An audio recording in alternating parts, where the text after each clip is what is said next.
مطبخ صغير جدا، تعالوا نشوف عملنا ايه ووزعنا في الاجهزه ازاي بكل التفاصيل. اول هام المطبخ لازم نكون محققين فيه حاجه اسمها مثلث الحركه. مثلث الحركه انا عندي ده الخط السخن، وده الميه، وده الخط البارد، طبعا ده مكان الثلاجه. خلاص. وطبعا معانا الحوض ده، وهو مش سمارت ومش عادي، لكن هو فيه شويه اوبشنز كويسه ولطيفه اكيد هتسهل عليكي موضوع الغسيل يعني عموما. طيب يا ترى بقى في مواسير الغاز، دور معايا عليها كده. اوبا، ايه ده؟ احنا عملنا مخالفه ما ينفعش نقفل عليها هندسه، صح؟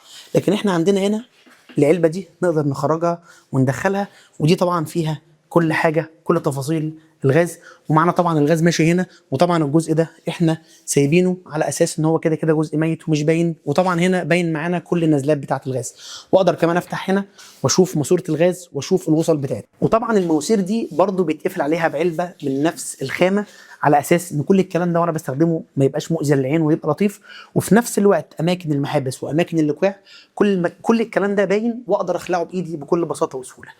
طيب تعال حققنا ده ازاي في مطبخ تقريبا عرضه 2 متر في عمق 2 متر 30 2 متر 40.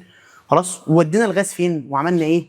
تعالى سريعا نشرح الكلام ده كله بسرعه بسرعه بسرعه. اول هام ده مكان البوتاجاز، وطبعا ده الفرن بتاعه، وطبعا ده الشفاط، وكل الكلام ده متاسس له من البدايه، من اول التصميم، من اول ما احنا دخلنا الشقه ورفعنا مقاسات واتعمل بلان فرش. كل الكلام ده معمول حسابه في الكهرباء، بالنسبه لهنا في الكهرباء، بالنسبه لهنا في السباكه، بالنسبه للغساله بتاعه الاطباق، وبالنسبه للحوض. كل الكلام ده معمول حسابه من البدايه، ومعمول تصور 3 دي لتوزيع الاجهزه. فطبعا دي نقطه مهمه جدا ما ينفعش ان احنا نغفلها، ان التصميم دوره يكاد يكون 90% من الشكل النهائي، لان هو ده اللي بيعرفني انا هعمل ايه. سريعا زي ما قلنا وزعنا مثلث الفرش بالطريقه دي، بالاضافه كمان ان المدخل بتاعي ما شاء الله كويس جدا، بنتكلم في حوالي 80 سم، فالمدخل ممتاز. والمطبخ طبعا عشان هو اوبن كيتشن فالموضوع معمول بطريقه حلوه قوي.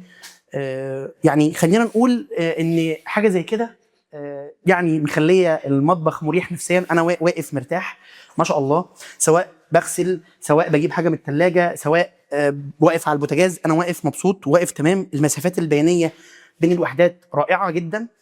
فكل ده علشان اتعمل تصميم كويس، وتاسس كهرباء مظبوط، وتاسس سباكه مظبوط، واتعمل كل حاجه كما يجب ان يكون. واكيد الشفاطات برضو، لان انا عندي هنا في شفاط للهود، وعندي كمان في شفاط في السقف. كل الكلام ده متاسس ومعمول حسابه من البدايه. فلو انت عندك شقه، فاكيد قبل ما تبدا تنفذ لازم نعمل التصميمات، سواء ال 3 دي او الرسومات التنفيذيه الكامله لكل بند من البنود، من اول السباكه والكهرباء والتكييفات والشفاطات. كل الكلام ده لازم يتعمل له لوحات بتفاصيل تنفيذيه كامله. ولو احتاج تعمل تصميم كلمنا، عشان عاملين عروض حلوه جدا. يومكم جميل ان شاء الله. السلام عليكم.